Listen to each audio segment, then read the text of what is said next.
All right. I am here with David Steffen, who operates one of the sites vital to science fiction and fantasy writers' existence, at least to those of us that use it. It is the Submission Grinder. And if you're not familiar with it, I'll stick the URL in the description. But I remember when the grinder started. And so I thought I'd ask you, David, tell us first what it is, and then let's talk a little bit about the impetus behind it. Sure. So, Yeah. So the submission grinder, it's a donation-supported utility, web utility to help writers find markets for their work and find more information about markets for their work. So it has a search engine that you can search by genre. So if you only want science fiction markets, you can search by pay rate. So it can be above a certain cents per word, etc. You can filter based on whether they have fees, whether they require newsletter subscription, what kind of length requirements they have, and things like that. So you can very quickly find a set of markets that's what you're looking for. You can search once you enter your fiction pieces in, you can search based on each of those pieces, so you can find markets for each of them specifically, and that'll help you find. You can hear about new markets, like new anthologies that pop up for a limited time, and then as you can track your submissions there as well. And then one of the big things is that it combines anonymized data for each market so that you can get market response time. So even before you submit to a market, as long as other people have logged submissions there, you can say, oh, well, this market usually responds within 90 days. This one has some fast responses, but some really, really slow responses, that sort of thing. And so you can get a lot better idea of what kind of wait times you're in for, which is a big deal when you've got a bunch of pieces all juggling through the markets. and you started it because Duotrope, which had been donation-based, went non-donation-based in a particularly ungraceful manner, I think was one of the things that created that. And so I'm curious, how is the donation-based system working for you? The donation-based system is working well. It's been enough. It's been enough to support the site and keep some other projects going as well. So it's been enough to pay for the server fees and stuff like that, which is important because I've committed at this point to not put any of my own money into it. So, but as long as there's enough donations to keep the site running, I intend to keep it running for a long time. And there were enough at some point to start doing our own fiction at Diabolical Plots, which is why that started a couple of years later. And we've been able to maintain that since then. I think we're in the middle of publishing year 6 of original fiction for Diabolical Plots. So yeah, it's been enough to support. And so nothing really to complain. I mean, only as with most donation sites, a small amount of users donate, but there's been enough to sustain it. And so that was really my goal with the whole thing. So I've been pretty satisfied with it. Awesome. And I know my students will be irritated with me if I don't ask this. What kind of fiction are you looking for Diabolical Plots? Yeah.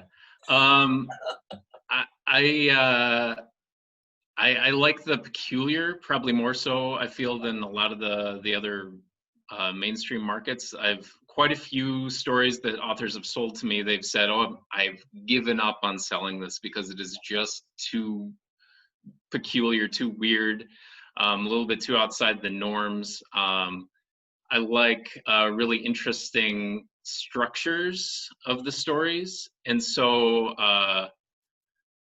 like, for instance, one of the stories that's coming up next month is written as the transcript of a YouTube channel, of a really weird YouTube channel. And just the format makes that really interesting to me. So even if it doesn't have a typical story arc, if the structure is interesting enough, then I feel it can carry a lot as long as it has some character and personality to it.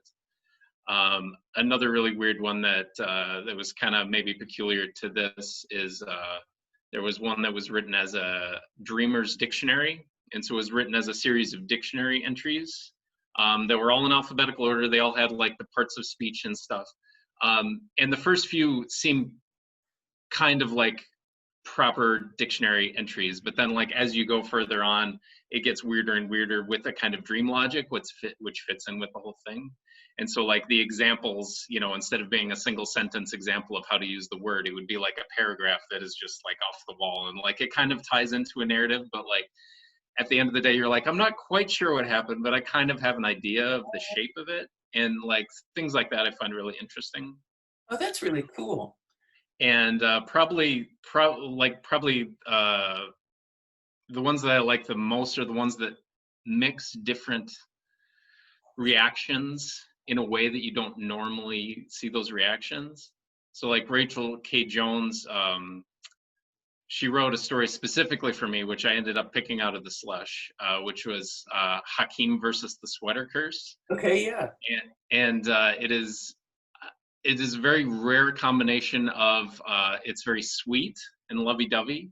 It's also extremely disturbing and creepy, and hilarious all at the same time. And that's a hard combination to hit.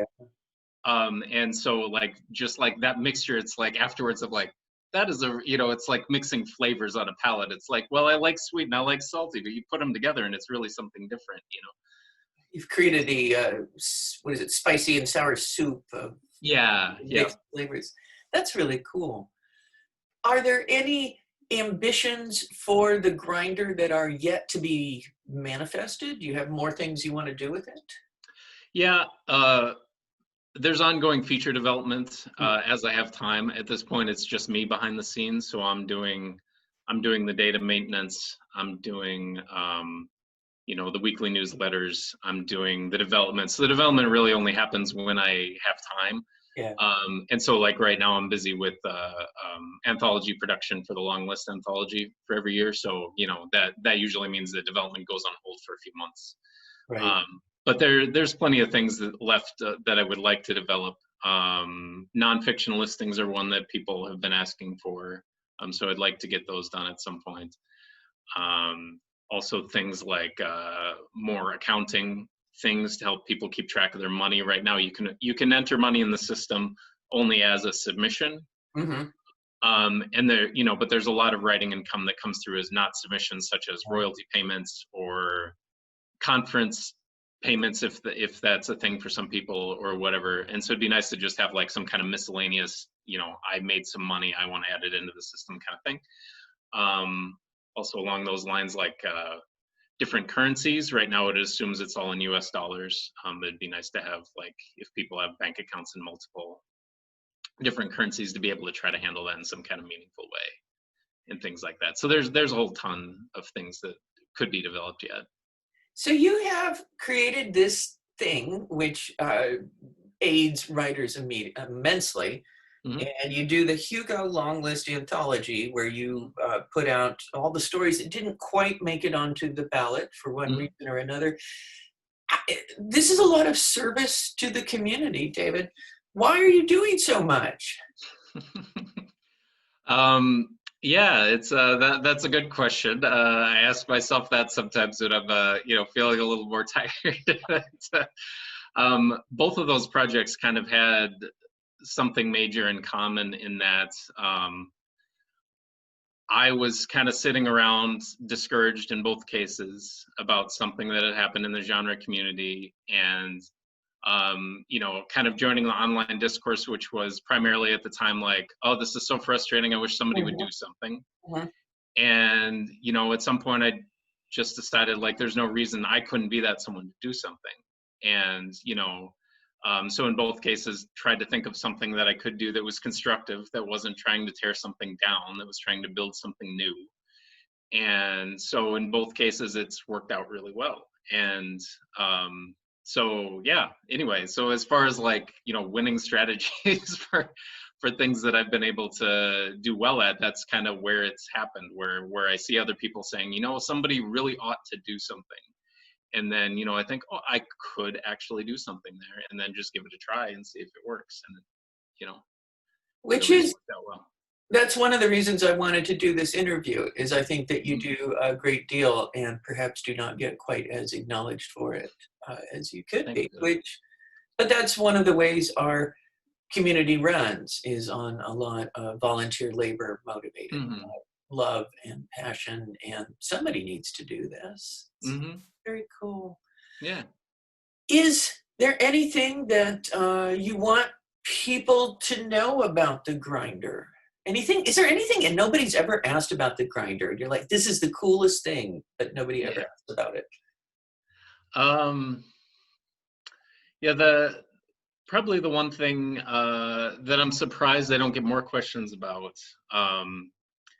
is, I guess, not so much the grinder itself, but kind of a side effect of it existing. In that, I think I probably read more guidelines per year, submission guidelines per year, than maybe anybody else, or at least very, very close, because I'm reading across all genres. I'm reading literary, poetry, science fiction, mystery, romance guidelines, all of them. And so I'm surprised that there like aren't more questions about like general trends, or like Yeah. what if if you're starting a new fiction market, what are some mistakes you can avoid? What kinds of things in the guidelines kind of raise a red flag for writers, wondering if maybe do I really want to submit here, that kind of thing. So that's kind of the biggest thing. Do you ever hit a set of guidelines where you're just like, hey, no, I would not feel comfortable listing you on the grinder? Um, the the bar for having a listing is pretty low. Hmm. As far as the listing speaks for itself. So if you charge fees, there's going to be a fee flag. If Right. you don't pay, it's going to say you don't pay, and things like that. There are very occasional ones where um, really not very much. There's been like one or two where like, if something comes out that the editor has been like really abusive of people in the community or things like that, then I might choose to not make a listing for that Uh, particular one, because I don't want to take the risk of drawing somebody else into that. But in general, the bar is pretty low, and then the listing has to speak for itself. mhm, mhm. So that because somebody can, especially as you go across from different genres and stuff like that, people in the literary fiction community are used to paying fees, and so fees are not a big Yeah. deal to most of them. But in science fiction, that's often a no-go from the start. They're not going to be interested at all. And so, like as long as the listing points out these things, and it's easy to filter based on them, then for the most part, it just kind of speaks for themselves. Okay, that makes sense. Yeah, I was going to ask about fees because that is something the literary magazines have embraced, and science Hmm. fiction and fantasy push back pretty fiercely every time. Hmm. So, Yep. Yeah. Yeah. That's kind of one of the biggest things that's interesting about seeing like across all of different kinds of genres, because fees are just so common on the literary side that they're taken for granted. Um, and on the science fiction side, there's very much the Yogg's law, that money should always flow to the writer. mhm, And yeah, generally, although I make listings for the fee-based markets, they're not something that I'm personally interested in ever submitting right, to, right. because it's hard enough to make money without throwing it out the door Yeah. as you're trying to get something. And as far as I see it, it's like the writer is often offering something of value. They should be given something of value back. If I'm paying an editor and then I'm also offering my fiction, then I'm offering to pay twice basically for nothing. If I wanted to just get my stuff published, I could post it myself Yeah. for free without having to pay for it. And also, I think it's just from like a game theory perspective, I feel like I think it encourages bad behavior to charge fees, Hmm. because like if a publication is saying, well, how do I make money? With what I would consider a better business model where you're selling to readers, you make money by appealing to readers. Well, that's what everybody in the system wants to do. The readers want to be appealed to. They want stuff they want to read. Writers want to make their money. And so it all, everybody acting selfishly in that system works out to the benefit of everybody. As opposed to if you charge submission fees, then, well, how do you make more money? Not by publishing better stuff, but by taking more submissions, and not necessarily by reading more submissions, by taking more submissions. If I can take 1,000 submissions a month and I publish one story, I've made a lot of money on those 1,000 submissions a month. But, is that better for the system as a whole? The readers aren't really getting anything. The writers are losing money on average. And, so I think it just encourages, whether or not the publisher intends to be abusive with it, I think it encourages abusive behavior. I absolutely agree. As you know, you've heard me rant about this. Yeah. Yeah, we're pretty much on the same page, but. All right. I think I'm going to wind things down because this has been a lovely interview. Is there anything you want to say in conclusion, David? Not nothing too specific, I guess. I appreciate the kind words, and just one thing to note is that just to remind people, it is a donation-based system rather than free. So I do intend to keep it going for a long time, as long as there's donations to support it. But I see people pointing out that it's free, and like, well, that's not technically correct. It's donation supported. So like, if you don't have the money, that's fine. You can use it, and but somebody has to support, or the site won't keep on going. That's what I tell my students, that if they can't afford to pay, they should pay, because that's how we keep these things alive. Yeah. And it's, but it is important for me for it to be available to anybody, because especially like marginalized people and things like that, they need the opportunities for, and if they can get paid for their writing, that's wonderful. And, there shouldn't be a financial barrier to helping them reach that point where they can make some money off their writing. Absolutely. Awesome. Okay, and I'm going to end there. I will put a link to the Grinder in the description. Thank you for being Awesome. here. Thank you.